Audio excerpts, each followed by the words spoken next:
Vem cá, vamos trabalhar? Olha, doutor Leandro Borba, vem pra cá, doutor Leandro Borba. É prazer receber o senhor aqui.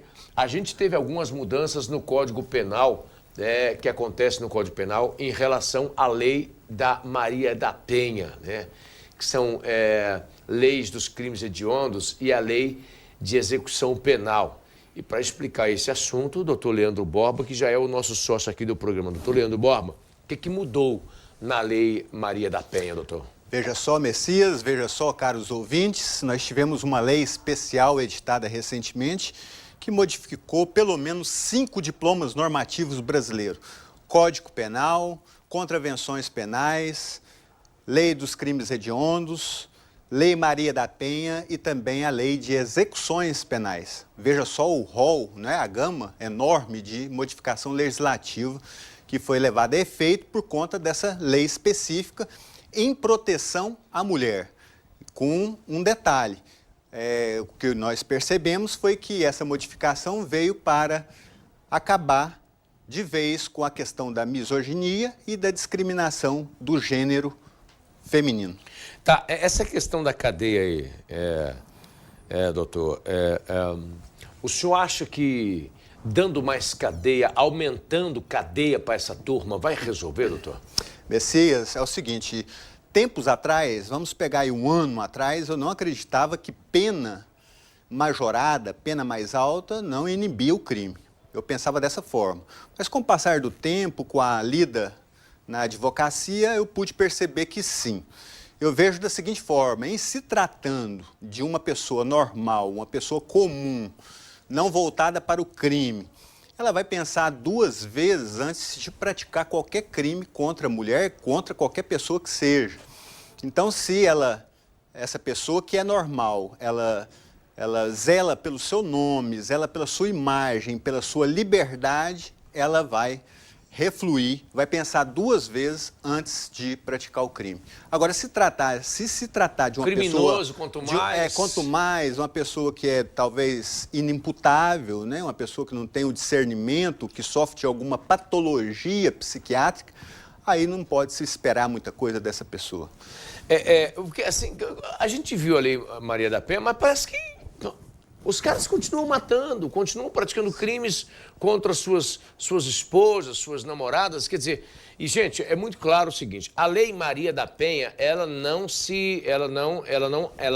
entra em todos os casos. Não. A Lei Maria da Penha é violência doméstica, violência quando tem relação passional. Né? Exatamente. Você namora com uma mulher, você é casado com uma mulher, você é filho de uma mulher, o filho que bate na mãe entra na Maria da Penha também, doutor. Toda a violência que tem aí, que ocorre no contexto domiciliar, no contexto familiar, não é? Então, todo tipo de violência que ocorre nestas circunstâncias, a Lei Maria da Penha está aí para proteger essas pessoas. E é a questão da misoginia também, não é? A misoginia é tido como misoginia esses atos praticados, esses atos criminosos. O ódio da mulher, né? O ódio feminino. Da mulher, a aversão ao sexo feminino, né? Então, quando ocorre esse tipo de crime, agora veio a modificação da lei visando justamente isso, coibir esse tipo de discriminação em razão do gênero feminino. A gente olha toda a legislação que foi mudada, a gente percebe claramente que o legislador se preocupou com isso, em diminuir, em acabar, de repente, com essa discriminação difundida, difusa, envolvendo discriminação contra a mulher. Doutor Leandro, o irmão que bate na irmã é Maria da Penha. Maria da Penha. Falou que a mulher como vítima é Maria da Penha. Veja que aí está no âmbito familiar, não é? Exatamente. Então, é Maria da Penha. E a Lei Maria da Penha, ela sofreu alteração. A alteração principal dela foi que, a partir de agora, doravante, o descumprimento de medida protetiva agora ganhou um crime próprio, autônomo. Antes não tinha isso. Agora nós temos o tipo penal, o crime de descumprimento de medida protetiva. A pena é uma pena alta, é uma pena de 2 a 5 anos. É uma das mudanças legislativas que ocorreram agora, recentemente. Foram várias mudanças. né, que reverberaram aí em vários diplomas normativos. Nesse caso, a legislação brasileira diz que ninguém pode pegar até 30 anos de cadeia. A Constituição Federal fala isso ou é o Código Penal? Sim, a Constituição Federal trouxe um parâmetro para que isso fosse levado a efeito. Agora, com o feminicídio, que houve mudança com relação ao feminicídio, o feminicídio hoje, a pena dele é de 20 a 40 anos. O feminicídio deixou de ser uma qualificadora do artigo 121, parágrafo 2º do Código Penal, para se tornar um crime autônomo e prevê pena de 20 a 40 anos. Então, não é mais 30 anos, né? Hoje pois o crime. Quando por exemplo, vamos fazer uma analogia aqui. Quando, por exemplo, que o cara pega 40 anos por ter matado uma mulher? Veja só... Faz aí uma... Sim, veja só, Messias, o juiz, ele, ao fazer a dosimetria da pena, segundo o artigo 59 do Código Penal... Porque 40 anos já é quase que... Metade da vida. É metade da vida. Né? Metade. Então, olha só, com relação à mudança, né, referente aí ao crime de feminicídio, houve essa mudança. O feminicídio agora passa a ser um crime autônomo. E houve modificação na legislação e também em vários outros diplomas normativos do direito brasileiro. Então, mudou o cenário de forma significativa. Com relação à execução penal, por exemplo, com relação ao feminicida, para fins de progressão de regime, ele tem que cumprir 55% da pena. Antes era 50%, agora é 55%, ou seja, mais da metade da pena. 23, né? 25 anos, 23, 25 anos, basicamente. Exatamente. O cara tem que cumprir. Isso. Hoje, antes era 50%, agora passou a ser 55%. Leandro, deixa eu te fazer uma pergunta. Por que em vez da gente só prender o cara, por que a Constituição Federal? Que a Constituição Federal diz que ninguém é obrigado a fazer ou deixar de fazer, senão em virtude de lei, né? Que o presidiário, ele não é obrigado a trabalhar. Sim. Mas vamos lá. Tá. O cara não é obrigado a trabalhar, mas o Estado é obrigado a manter esse cara lá dentro, com comida, né? Com remédio, atenção à saúde do cara, atenção ao respeito físico. Por que esse cara não é obrigado a trabalhar para pagar a jega que ele dorme, por exemplo, e a marmita que ele come? E eu vejo uma grande bobagem por parte dele, né? Vejo prejudicial a ele não trabalhar e a defesa dele de não pedir isso em juízo, porque o trabalho, a leitura, o estudo... Ele vale como remissão da pena. Então, se ele não trabalhar, ele não vai ter essa remissão. A remissão da pena, ela pode ser tida pelo trabalho, pelo estudo, pela leitura, inclusive. Então, ele estaria perdendo com isso. Eu não vejo... Como é que funciona? Como é que funciona? Quantos livros que o cara tem que ler? Por exemplo, vamos lá. O cara pega... 10 anos de cadeia. Ele tem que ficar preso, fechado, quanto tempo?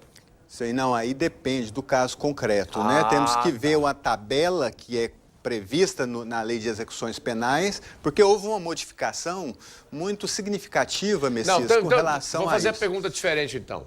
Para o cara que está preso, quantos livros que ele tem que ler? Como é que é? É um livro por um dia? Como é que é isso? Vai depender das regras, né, da Lei de Execuções Penais, e nós temos visto que cada estado ele tem adotado uma postura.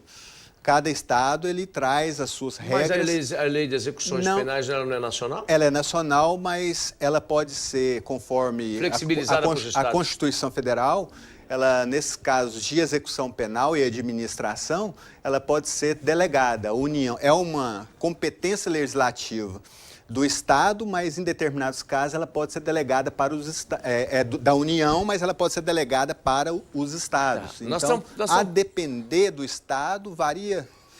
Nós estamos falando de feminicídio, mas traz a imagem daquele louco lá que matou, desse doido que matou aí, segundo informações, que ele pode ter matado até 10 pessoas. Tá? 9 horas e 28 minutos. Segundo informações, esse louco pode ter matado até 10 pessoas. Doutor, se for comprovado que esse cara tem demência, ele é inimputável? Vejam só, para haver crime no Brasil hoje é necessário fato típico, antijurídico e culpável. Dentro do culpável, da culpabilidade, nós temos que observar que tem lá um elemento chamado potencial consciência da ilicitude.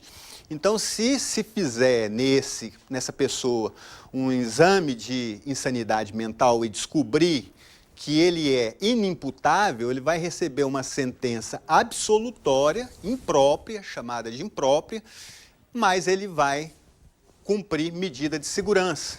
Medida de segurança imposta pelo magistrado, que muitas vezes é até pior do que a pena, viu, Narciso? Como é que é essa medida de segurança? Cadê esse louco aqui, esse aqui? Cadê?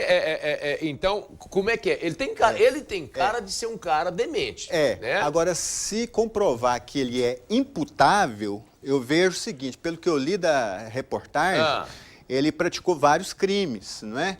E praticou vários crimes e dá para perceber pelo que muda aqui, Toma, muda o que está escrito aqui, Toma. Dá para perceber que ele é imputável por aquilo que ele estava planejando. Ele planejou e praticou alguns atos que a gente percebe claramente que ele é imputável. Nesse caso, como ele cometeu vários crimes e que eu pude observar, trata-se de concurso material de crimes. Ele praticou vários crimes em contextos diferentes e as penas serão somadas, diferente do que ocorre na continuidade delitiva. O que é a continuidade delitiva? É quando uma pessoa pratica um crime, por exemplo, uma pessoa pratica 5 homicídios no mesmo ambiente. Ele vai responder por um homicídio com a pena aumentada. Ele não vai responder com a somatória de cada homicídio que ele praticou, entendeu? Então, no caso dele, se comprovar que ele é imputável, pelo que eu li, ele vai responder pelo crime de homicídio e por todos os crimes que ele cometeu, mas ele vai cometer como concurso formal. Os crimes foram praticados em concurso material, melhor dizendo, em concurso material, ou seja, vai somar pena por pena até chegar naquele tanto, até chegar em determinado Então, se ele matou 10 pessoas, o homicídio está há quantos anos? Isso, o homicídio hoje é de 6 a 20 anos, não é? O homicídio simples. O dele foi qualificado. De 12 a 30, no caso. Vamos colocar 20. Vamos criar uma média aqui de 20. Então, nesse caso, esse homem que matou, segundo informações, cerca de 10 pessoas. 10 vezes 2, 20. Dá 200 anos de cadeia. Ele teria que puxar os 200 anos. Exatamente. Finaliza uma pena, ele começa a outra? Não, aí unifica as penas e ele vai somar tudo, né, no final, na fase de execução penal, soma tudo e ele vai dar início ao cumprimento da pena. O que eu tenho que deixar claro aqui para o caro ouvinte é que nós temos a figura do concurso material e a continuidade delitiva. No caso dele, pelo que eu percebi, trata-se de concurso material. O que significa isso na prática? Significa que, ao ser condenado em todos os crimes, o juiz terá que somar as penas e vai dar um valor muito alto, diferente da continuidade delitiva. Mas diz que ninguém pode ficar mais de 30 anos preso no Brasil. Mas... Como é que é isso? Mas com essa mudança legislativa, tudo pode acontecer, né? Já está acontecendo. Por que nós não temos pena capital no Brasil, a pena de morte no Brasil? Por exemplo, para um homem como esse aqui, né, que matou 10 pessoas, tem estado norte-americano que o cara vai para cadeira elétrica, o cara é morto também por injeção letal, etc e tal. Por que a gente não tem aqui, por exemplo, a pena de morte? E eu acho que tinha que ter a pena de morte, por exemplo, um caso desse aqui, 10 pessoas que ele matou e tal. Uma pena de morte, por exemplo, para o pedófilo, que ele não tem cura. A pedofilia não tem cura, né? Esses crimes sexuais contra a criança. Por que nós não temos isso? Em regra, nós não temos pena de morte no Brasil, em regra. Só há uma exceção no caso de deserdação, em caso de guerra, a pessoa que deserta, não é? Como é que é isso? Aí pode ter pena de morte. Então, na guerra, o foge. soldado brasileiro foge. Entendi. Né? Isso aí tem pena de morte. Aí tem pena de morte. É um caso só. Agora, por que não quis? Por que não existe a pena de morte hoje no Brasil? Porque o poder constituinte originário, aquele que fez a Constituição, assim decidiu. Entendeu que não era possível ter a pena de morte. Nós temos também o Pacto de São José da Costa Rica, temos também os direitos humanos, né? Direitos humanos, né? Então, o poder constituinte originário, aquele que promulgou a Constituição Federal, ele é totalmente ilimitado. Então, ele fez as regras naquele período, né, que estavam, as questões sociais que estavam envolvidas naquele período, 88, né, mais ou menos, 88. Entrou em vigor em 89, né? Então, são os costumes que fazem as leis. Na verdade, a política faz o direito faz a política. Os costumes faz o direito faz os costumes. Isso. Então, o senhor acha que hoje a gente vive outra realidade que pode até mudar isso? Pode mudar a realidade social com a realidade. Tem uma obra muito interessante do Miguel Reale. Ele fala do fato, valor e norma. Ou seja, ao fato, ao valor que é feito pela sociedade, a sociedade valora aquele fato e com a valoração desse fato, nós temos a norma que é editada.